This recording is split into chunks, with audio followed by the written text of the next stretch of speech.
Live from Tokyo, this is Insight with me, Sherry-Ann, where we dive deeper into the stories that matter with crucial context and analysis.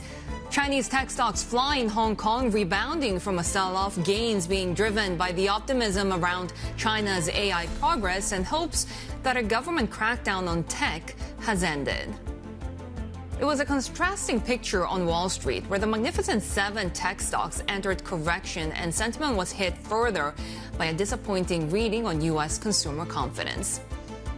And the fate of the U.S. equity rally is now in Nvidia's hands as the chip giant is set to report earnings. We'll hear from Zuma Wealth's founder and CIO, Terry Spath, on whether it's make or break based on how those numbers go. Also ahead, Ukraine agrees with the U.S. in a deal to jointly develop its natural resources. This could ease tensions with President Trump and push the goal of a ceasefire with Russia. And a study by Deloitte now saying that a bigger space program could add more than $100 billion to the GDP of ASEAN countries. We discussed this with Singapore Space and Technology's Director of Innovation, Nicolette.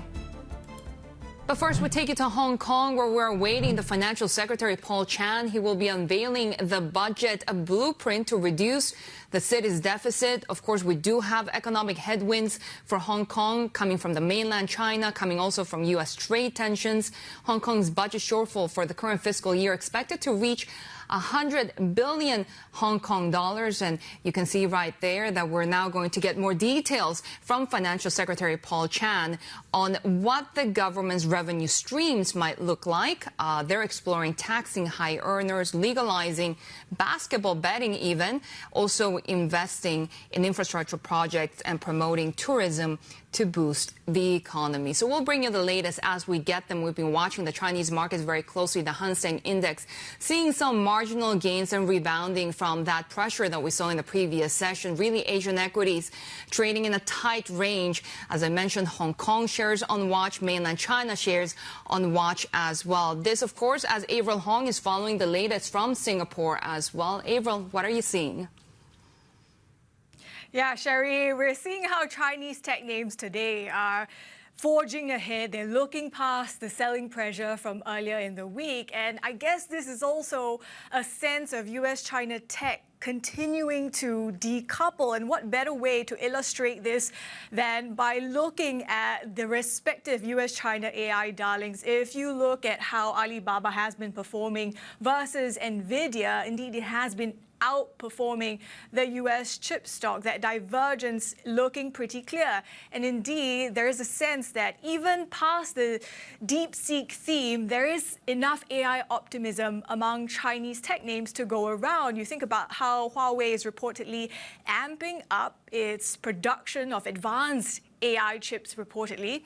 And this also, gives you the sense that regardless of what Nvidia earnings look like later today, maybe Chinese tech stocks, including Alibaba, can go their own way, to quote Fleetwood Mac. Now, let's flip the board and take a look at what we're seeing in the Mag 7s, because, of course, overnight what we saw was the basket dipping into correction, 10% down from its recent peak. And of course, this had a lot to do with the cracks increasingly starting to show in the American economy. You look at consumer confidence, for example, those tariff inflation worries weighing on households and business sentiment. But of course, this also had to do with Nvidia sort of getting its limelight stolen by these Chinese tech names. Have a listen to what our guests had to say. There are new factors at play nowadays in the markets. The DeepSeek is a big factor. Investors are reacting to a narrative shift that NVIDIA chips are no longer a choke point technology for cutting-edge AI, and barriers to entry has come down, which has a significant impact on the investment community. Even though there have been talks that, U.S. exceptionalism is fading, but we see still there's a growth differential across, compare U.S. against, for example, Europe and other emerging markets. There is still the growth differential, and earnings can still deliver. But then it might disappoint the market a bit, as we don't expect them to continue to deliver like 20, 30 plus earnings growth. Let's discuss Nvidia and the broader markets as well and bring in Terry Spath, founder and CIO at Zuma Wealth, to discuss more on the markets. Terry, always good to have you with us. Really the focus right now, given, of course, the U.S. stock sell-off on Nvidia right now. Let me first get started with this chart on the Bloomberg that I want to show my viewers, because we're now seeing Nvidia hasn't been this cheap going into earnings in about a year or so. And my question to you, Terry, would be, are we sort of underpricing the upside risks that Nvidia could really give to the broader markets, given how important this stock is right now? Well, I like the way you think, Sherry. I actually haven't heard many people framing this potential earnings call the way that you just have. I mean, we're going to get a lot of great information from the call tomorrow. I mean, the fire hose of news and policy changes that have been coming out of D.C. have created so much confusion about details. And the confusion about not having details is really impacting confidence, as you touched on, in U.S. exceptionalism, and that's really fueling this kind of wait and see attitude by investors. There is a time to ride the wave, which has been momentum, and a time to be more cautious. And, you know, it does seem like we're in a period of a little bit more caution right now. And the question is what to do when we are cautious. And one of those is we're going to be listening very closely to the call to hear what NVIDIA's management has to say about tariffs, what they have to say about competition. And the fact that it is a lot less expensive than it has been is certainly a good sign. We've had some, the earnings season's been good this year, this quarter, I should say. And so, I expect that to continue. And the markets in the U.S. have been resilient. They've shaken off these sort of downdrafts in the past, and we're still constructive on the outlook for U.S. stocks for this year, as well as for U.S. bonds. But at the same time, we're also looking at other, lower correlation assets to make sure that are in our client portfolios. Yeah, which is why I guess the focus is so large right now on Nvidia, and our question of the day actually being, can U.S. stocks rally without Nvidia in the driving seat? And I guess to your point is that perhaps everywhere else, the stock market in the U.S. is doing okay. Could you really support that idea, given the consumer confidence numbers that we've seen right now and the potential of more tariff threats and just where the Fed is going right now? Yeah, it's interesting you bring up the Fed, right? That used to always be the topic of conversation, and now it's tariffs. Like, what's the latest tariff that's coming out of D.C., and how's that going to be implemented? And, what does that policy look like? And is it even going to happen? I mean, we've been taking Trump very seriously, but we don't take him very literally because, there's no details when these headlines sort of come flying out. I do think it's important for tech to remain strong in order to help the markets, but there's certainly other areas that I think are percolating that are very interesting and are ways to kind of increase diversification for clients during this turbulent time. I mean, geopolitical diversification is something to take a look at. Europe has underperformed the United States for 15 years. So it's really kind of hard to get too excited about that. At the same time, though, we are starting to see with the Ukraine war potentially coming to an end, with the Fed, with their central banks cutting rates where they are, with the cheap valuations, higher dividend yields. I mean, I do think that there's ways to continue to be invested, but making sure that you've reduced the risk, because it's just not clear what's going to happen day to day. We don't know how Nvidia is going to impact the markets.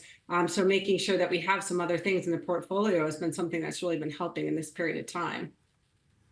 When it comes to Europe, we've seen a lot of optimism over perhaps defense sectors, given the likelihood of more spending on that industry. Is that a place where you find some opportunities? Where could we look in Europe?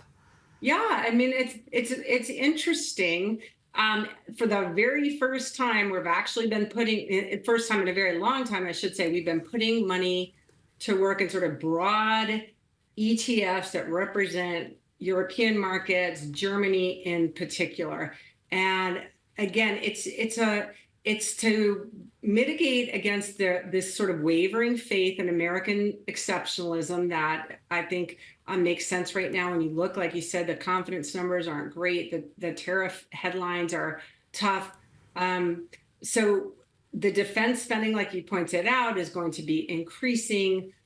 Interest rates are declining. The war against between Russia and Ukraine may be coming to some sort of a resolution. And so there's some kind of tailwinds going on in Europe that are potentially interesting. And I think, having some small exposures, shaving off a little bit on the tech side and putting a little bit to work in Europe is something that makes sense to us right now. At the same time, we have seen the bond market gyrations on the idea that if you need to spend more on defense, then you also need to perhaps increase more joint debt coming from the Eurozone. This idea of more spending, of more deficit fueling by different economies around the world, how big of a driver will that be for the bond markets at a time when we're also seeing perhaps the reactions in the bond space in the U.S. not so positive to what Elon Musk is trying to do in cutting spending from the federal government side? Yeah, I mean, there's a lot. Again, it's just like this fire hose of information that's coming out of DC, and it's really difficult to tell how that's all going to play out. In terms of what that means for deficits, we haven't liked the deficits in the US. We've talked about that for years. That's sort of a longer term, bigger macro picture that needs to be dealt with. But there's no evidence that we've seen that there's a loss of faith in the US bond market. And in fact, something that I think is really interesting that your viewers might want to take a look at is long-term treasuries, such as the 10-year, and not necessarily buying the treasuries themselves, but if you buy the ETF TLT, which is long duration treasuries, that is technically in a very strong uptrend right now, meaning prices going up, interest rates coming down, and that decline in interest rates is really benefiting that potential theme. So if for fixed income, we think that TLT makes a lot of sense, and we don't see any sort of loss of faith, I guess, in the ability of the American government to meet its obligations. And it's unclear how all these budget cuts are going to play out, but a nice place to invest right now, and that's benefiting from that, is longer duration treasuries with rates coming down, surprisingly. How do you position in the consumer sector? Because a lot of these cuts, whether they're budget cuts, whether there's employees being fired in the federal government, also means that there could be less spending among the American public. Yeah, I mean, I think there's a lot of uncertainty. The consumer confidence number wasn't good. It was below expectations, and that's bad for U.S. companies. It's bad for U.S. earnings, and I wonder if they're going to take notice of that inside the Beltway and say maybe we need to handle these things a little bit differently because we're shaking up the American public so much that they're going to stop spending. I'm sure the Fed is paying a lot of attention to that. It's hard to know if the current administration is, but I do think that the fundamentals are still intact here in the U.S. We're certainly in a digestive phase, but we do maintain the belief that stocks in the U.S. will be strong, that tech will continue to be a leader over the medium to longer term. There's still a significant commitment to infrastructure. I think we'll get more information on that in Nvidia's call tomorrow, to AI. So that earnings report will give us a lot of information, but we're still constructive on U.S. stocks, on U.S. bonds, and actually in some international exposure as well for portfolios. How much of that international exposure would you give to China? Oh, to China. I thought you were going to say Japan. And I was like, I wanted to talk about Japan that. too, well. But we still have zero exposure to China. There's a bunch of reasons for that. I just think that the economy there has not shown that it's going to turn around. There's so much overcapacity. These tariffs, it's very unclear how that's going to play out. So we do not have any exposure right now to China, although, Alibaba is sort of proving us wrong on that side of things. But we're still very concerned on the fundamentals of that country in particular. And it's and its ability to sort of grow out of the overcapacity that is plaguing that country still right now. So no exposure right now to China. What could change your mind?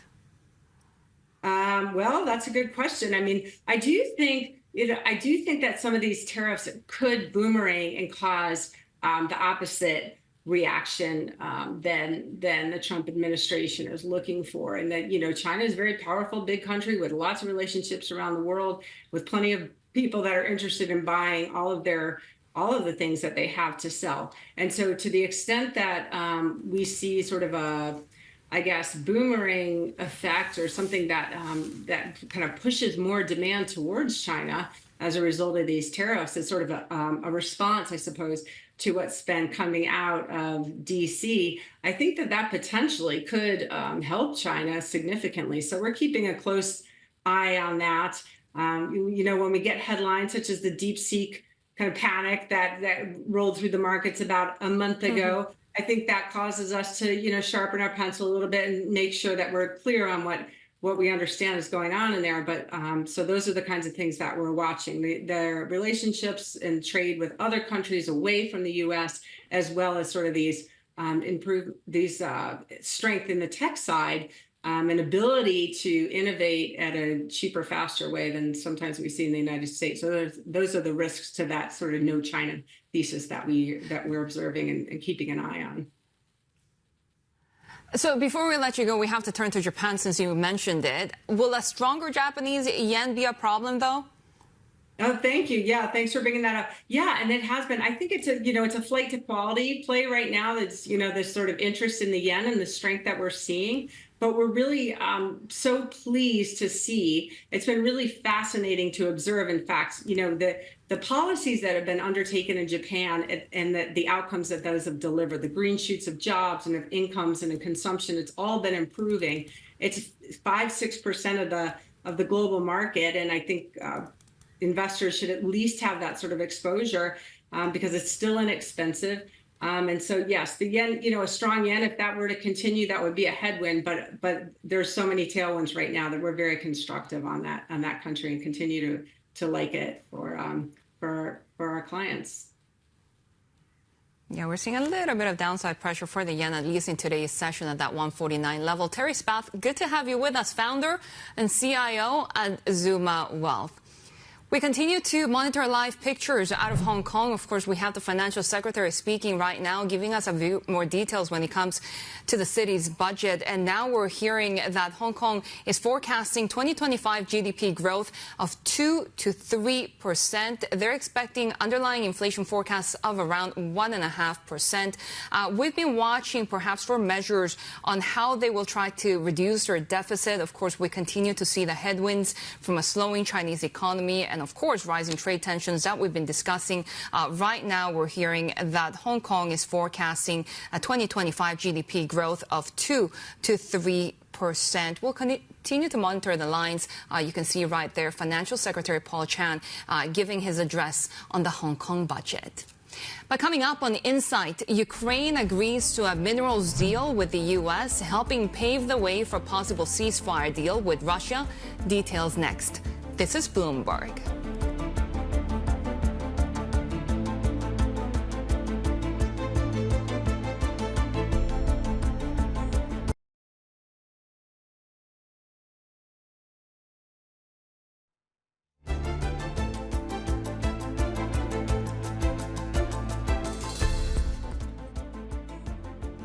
I'd like to buy minerals on Russian land, too, if we can. The rare earth. They have very good rare earth also. They both do, I would say that, and oil and gas. Look, it's a great thing if we sell this. It's great for Russia, too, because we can do deals there. They have very valuable land that isn't utilized. So something like that could take place, yeah. Have you put raising or lifting sanctions against Russia on the table? No, we haven't lifted any sanctions on anybody. I guess it will be at some point, but. President Trump telling reporters that the U.S. wants to buy Russian minerals and may consider lifting sanctions on Russia. This, as sources are now telling us, that Ukrainian President Volodymyr Zelenskiy plans to visit Washington on Friday to seal a minerals deal with the U.S. For the latest, let's bring in Bloomberg News senior editor Bill Ferries. Bill, so let's start with this potential minerals deal with Ukraine, because what we had been hearing is that Ukraine wasn't too happy with the terms. So what do we know now? Right. We don't have a lot of details on this latest agreement that President Zelenskiy is expected to sign with President Trump in Washington on Friday. What we do know is that it doesn't include the $500 billion fund that the U.S. had been pushing for as essentially a repayment for its support throughout the last 3 years of the conflict. That was something Ukraine couldn't agree to, but what they seem to have agreed to is a framework deal that would allow funds, some funds from natural resource extraction to be jointly managed by a team consisting of U.S. and Ukrainian officials. We don't know what that fund would spend its resources on, or where it would go, or how much it would be built up to at this point. Hopefully we'll get that in the next couple days before the agreement is signed. Ukraine's cabinet expected to approve the deal later today in Kyiv. So what does Ukraine get in return? Do they have any security guarantees from the U.S.? It doesn't sound like there are any specific security guarantees from the U.S. What one U.S. official said was getting into this economic relationship with Ukraine is a de facto security shield. I think Ukraine is going to be looking for much more than that going forward. But the fact that they're able to reach some sort of an agreement here, almost any kind of an agreement, helps keep Ukraine in the discussion, helps ensure that the U.S. doesn't completely block them from these talks that seem to be progressing rather quickly between the Trump administration and Vladimir Putin. Yeah, President Trump wants to do business with Russia. How soon can they start easing sanctions if that were the path that they go through? Well, what top Trump aides have said is, including Secretary of State Marco Rubio, is that there won't be any easing of sanctions until there is some sort of a deal on a long-lasting peace. That could still be weeks, if not months away at this point. But presumably, Moscow is going to be pushing for any deal to include an easing of sanctions, at least from the U.S. Of course, there's separate European sanctions that the U.S. has really no leverage over at this point. That would have to be negotiated separately. But U.S. sanctions, getting those lifted would be a huge win for Vladimir Putin. Bloomberg senior editor Bill Ferries there with the latest on the war in Ukraine. We take you back to Hong Kong because we want to get to those lines coming from the Financial Secretary Paul Chan on Hong Kong's budget, saying that the headline inflation rate is expected to be 1.8% in 2025. They had already forecast growth of 2 to 3% for 2025. He's also talking about exports expected to see steady performance this year. Also talking about over 100 new IPO applications being processed by Hong Kong Exchange. He's also talking about the domestic cost pressures expected to rise as the economy continues to grow. So we'll keep an eye on those lines coming from the financial secretary, who's also talking about investing 1 billion Hong Kong dollars in an AI tech center. You can also turn to your Bloomberg for more on this. TLIV Go is your function to get commentary and analysis from Bloomberg's expert editors. Still to come, the Director of Innovation for Singapore Space and Technology. She joins us with her outlook on the opportunities for the sector in Asia. This is Bloomberg.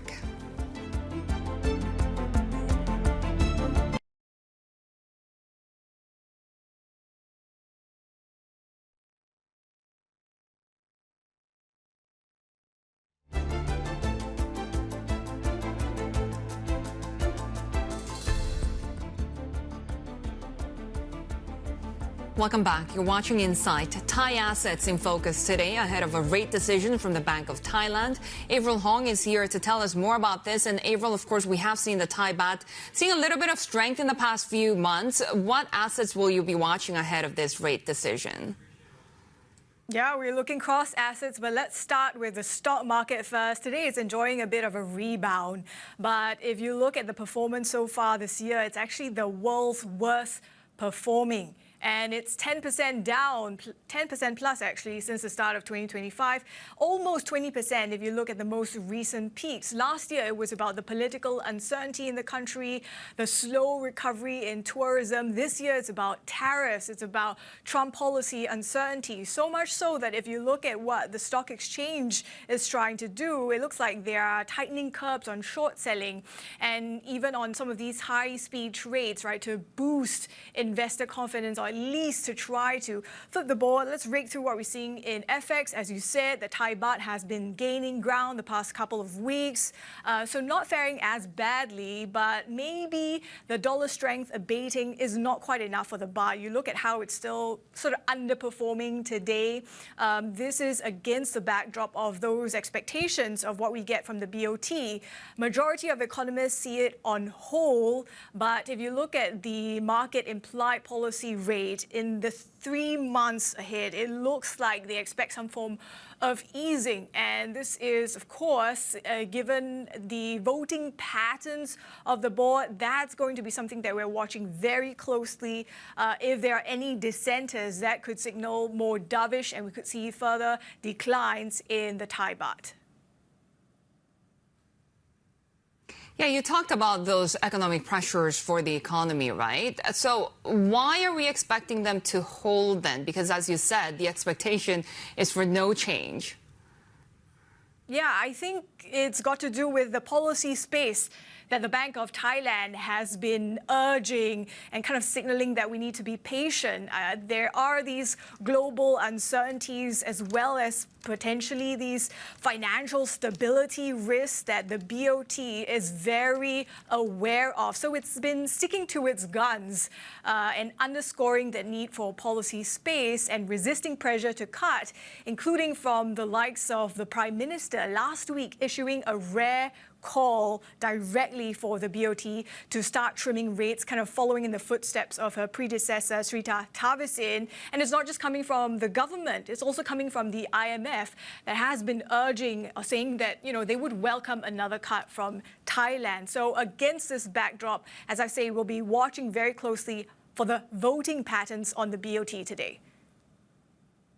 Avril Hong there with a preview of what to expect from the Bank of Thailand as that economy faces challenges. We're watching the U.S. economy. Of course, we have seen consumer confidence falling by the most since 2021. A lot of consumers really not ready to spend. Bank of America CEO Brian Moynihan thinking that overregulation of lenders is the main reason why some customers are being shut out of the U.S. banking system and not necessarily political bias. In a conversation for Bloomberg with David Rubenstein, Moynihan also spoke about working with various U.S. administrations and changing regulations.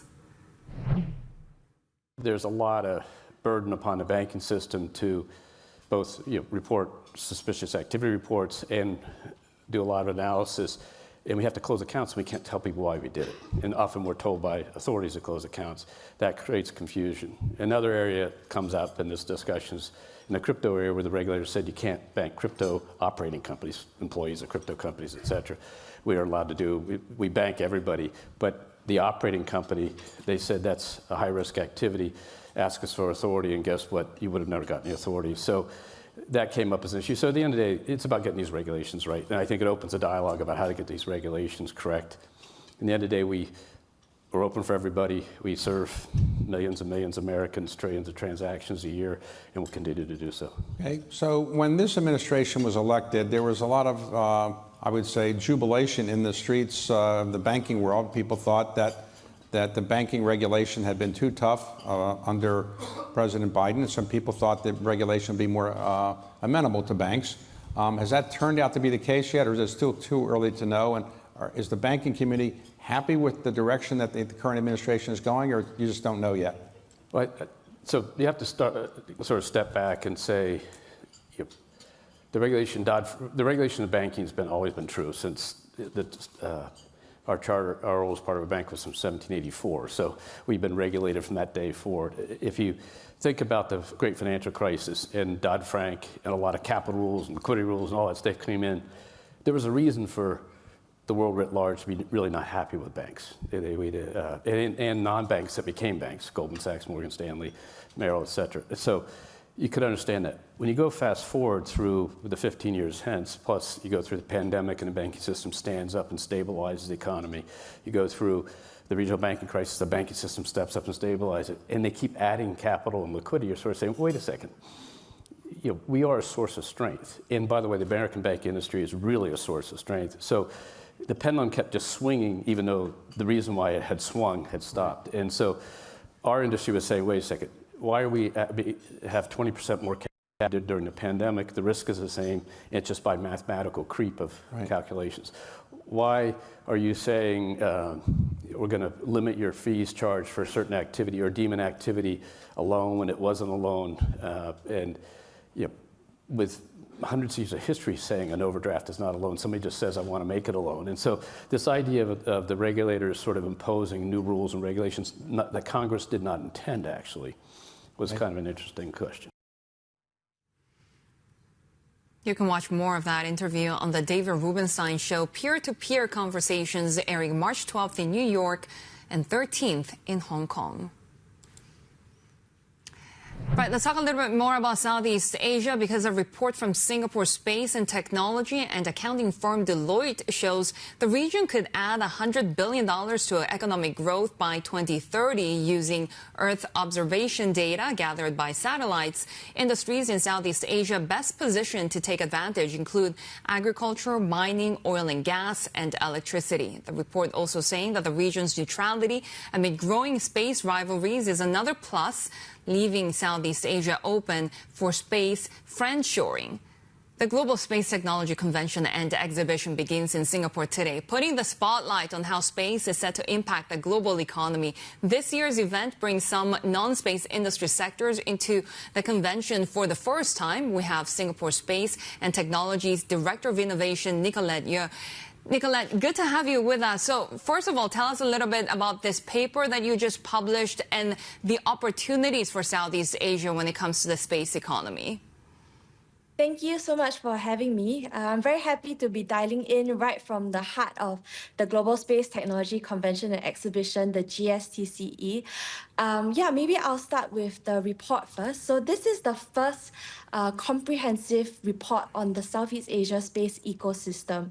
And what we found is when we were doing this work with Deloitte is that the space opportunity in Southeast Asia is huge and there's tremendous potential to support the economy.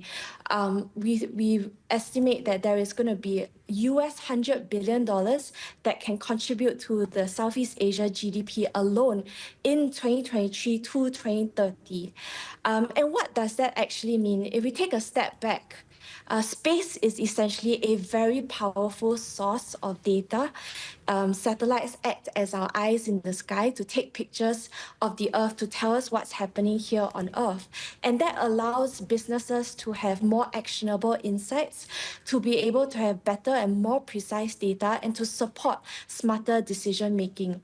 So what all this means is that we no longer see space as an industry vertical. When people talk about space, sometimes there is the misconception that it's only about going to the moon or to Mars, but rather we are at an exciting moment in time where we are mainstreaming space. We see space as a horizontal technology where space is actually data that can help businesses across the board, across a whole variety of non-space sectors. So when it comes to actual business, how many satellites are we talking about? What sort of projects are we seeing right now in the works across ASEAN? So for ASEAN, it's a very, very exciting time because, various governments in Southeast Asia are all focusing on developing space capabilities. And as a region in ASEAN, Southeast Asia will be intending to send up an additional 60 satellites by 2030 in the next 5 years. So you can imagine as there are a lot more satellites that are being sent up to space, there's going to be a lot more data that is available for the business community that can support a whole variety of non-space industries. And you're also collaborating with other economies as well. I can see that in the exhibition itself, you have Japan featuring their latest progress as well. Tell us a little bit about these ventures. Yes, so I'll share a little bit about GSTCE. So GSTCE is one of the most important global space platforms in Asia. This is the 17th edition that we're running the show this year. And we have actually doubled the size of the show in the last 12 months alone, which is a very strong reflection of how quickly the space industry is growing and evolving. So going back to my original point, we see space as a horizontal technology, and this GSTCE is not just a space conference, but rather it is a platform for us to drive conversations on how space can actually help a whole variety of non-space sectors. So for example, from maritime to agriculture to disaster monitoring to financial services, we are bringing in non-space players to be part of the conversation to talk about how space is now an important driver of innovation and economic growth. Particularly for Japan, Japan is the featured country this year for GSTCE. And Japan actually just announced their space strategy fund, which is a 1 trillion yen, $6 billion US space strategy fund over the next 10 years. And this space strategy fund will go towards supporting international collaborations to co-create new space technology solutions for the industry. So how much do all of the business ventures, all of this cooperation translate to actual build out of a regulatory framework involving all of these countries? Because always when it comes to new technologies, especially space, for example, we talk about space waste. We talk about perhaps even in the gathering of data about privacy as well. Yes, so I think the interesting thing is that as we send out more satellites to space, there is the problem of space debris or space junk. And so this is very important. There are a lot of different issues and different things that come up when we send more satellites up to space. And that's why platforms like the Global Space Technology Convention and Exhibition are important for us to bring together different governments, bring together the private sector, bring together the business community to talk about some of these issues that are coming up from the increased democratization of space. And so for GSTCE, we have space agencies coming from all of the major space regions. We have 19 space agency speakers at our conference to talk about the importance of global collaboration and to talk about the importance of coming together to understand, the new requirements and the new challenges that this industry is facing and how together we can come and to support developing better policies, developing better regulatory frameworks. How much of this drive to really develop the space economy in ASEAN is being done by different Asian economies and governments as opposed to the private sector? I would say that it is half-half. Definitely, at the start, the space economy was really driven a lot by governments. The space economy was dominated by the very large space superpowers, US, China, Russia. But now, it is because of advancements of space technologies, satellites are now a lot cheaper and a lot easier to send out to space. Now a satellite the size of a tissue box can be sent out to space, and that allows us to have a lot more private sector innovation. And in Southeast Asia, we are seeing a lot more younger space tech startups emerging. In Singapore alone, in our Singapore pavilion at the GSTCE, we have 16 space tech companies exhibiting as part of the Singapore pavilion. And this shows the amount of innovation from the private sector, from newer, younger companies coming onto the scene, as well as companies from adjacent space. So for example, we have AI companies that now can be in the space industry by applying their AI capabilities to satellite data to provide more usable insights for the business community. In Singapore, we're also very strong in advanced manufacturing, and this allows us to develop better materials for better performing satellites that can reduce the cost of satellites as well. So as you gather data, especially when it comes to applications for flood monitoring, deforestation tracking, with these space technologies, who are we expecting to benefit the most among ASEAN countries?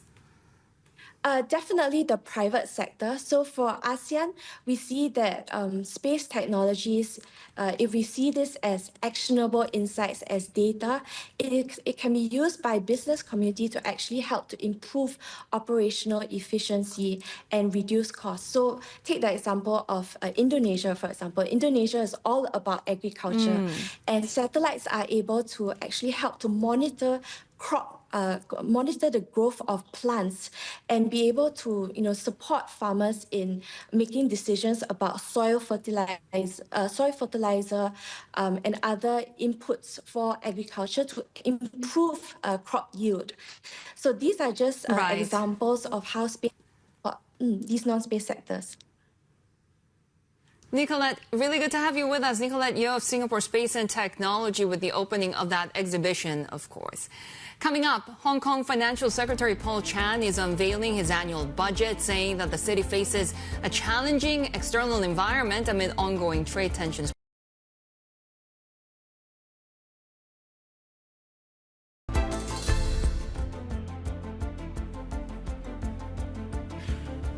Chinese tech shares rallying in Hong Kong, and the catalyst today, news that DeepSeek has reopened access to its core programming interface after nearly 3-week suspension, resuming a service key to wider adoption of its AI model. Let's bring in our China correspondent, Min Lo. Min, of course, we saw how DeepSeek really blew up with so many people trying to get on the platform. So what's happening now? Yes, this is pretty good news because DeepSeek is now resuming this service, allowing its customers to top up credits in order to access its core programming interface. Now, what this is it's a set of rules and protocols that allow software to talk to each other, essentially allowing other apps, for example, to better integrate with DeepSeek's AI model. And this service was paused for a few weeks after DeepSeek shot to fame and there was a spike in users and it experienced some capacity outages. It's resuming this service on the same day, by the way, that Alibaba is announcing its latest AI model called QWQ Max. And that really shows the neck-to-neck competition between these two competitors because if you recall back during Lunar New Year, Alibaba also reviewed its latest update to the Q1 model just days after DeepSeek released its R1 model. So very intense competition here. DeepSeek, by the way, its representative also mentioned that servers could still be strained even as they resume this service. This was according to what we've seen from a company group chat on WeChat, and that shows the challenges that DeepSeek continues to face. Yeah, really interesting to see China really gaining ground on a day where we're seeing Japanese shares, Korean shares, Australian shares to the downside. So I guess the excitement is there about the future of these AI models in China, but at the same time, I wonder how much our market is really pricing in the potential threats on these chip curbs that could be extended coming from the U.S. Yeah, it's interesting because you look at how much the HS Tech has moved today. It's up about 3.8%. And it looks like there is still a lot of optimism around Chinese tech stocks so far. And markets are shrugging off the scoop that we reported just yesterday around, how Trump has been pushing U.S. allies, including the Netherlands and Japan, to match the sort of U.S. restrictions on China and also considering potential sanctions on specific Chinese companies, tech companies like Changxin Memory Technology or SMIC, which is the major manufacturing partner of Huawei. And you look at the AI rally in China, it's not just a DeepSeek story. Huawei is making great strides in AI. Alibaba and all these tech companies are forming their own sort of equivalent of the Mag 7 in the US that is really underpinning the stock moves in China. Still a lot of optimism from traders that this is just the beginning of a longer running rally. Our China correspondent Min Lo there with the latest on the Chinese markets as we continue to watch Hong Kong also because Financial Secretary Paul Chan is outlining the city's annual budget with investors and businesses watching for measures for the struggling property, retail and tourism sectors. Bloomberg's Asia economics correspondent Katya Dimitrieva joins us with the latest. Katya, so what are some of the highlights? Well, so far, not a lot of fireworks and certainly not a lot of surprises. So we've heard so far from China, he's about halfway through his budget. He usually takes about 2 hours for this. And the announcements are just rapid fire, but they're largely things that were previously announced. So this would have to do with the technology sector. In property, there's some big tracts of land that Hong Kong is looking to sell to the private sector to develop. And there's also a lot of discussion about links with China. So whether that's with investment or opening up Chinese enterprises here, as well as further developing the capital market ties. So for example, Hong Kong being a major RMB center globally. And so how to sort of increase those ties going forward. So not a ton of specifics, going into this. We were expecting a lot more in terms of cuts or potentially these sorts of stimulus measures that would be new. So basketball betting was one of those things. We haven't heard those announcements so far, and certainly no mention of tax hikes on high income earners, which is something I think a lot of viewers would be quite worried about. Yeah, I mean, we got their forecast for 2025 GDP growth of 2 to 3%. How difficult is the economic situation right now for the city, and what measures could help? Well, you'll remember that last year, so in 2024, there was a similar range, and it came out at the bottom of that range. So GDP growth was about 2.5%.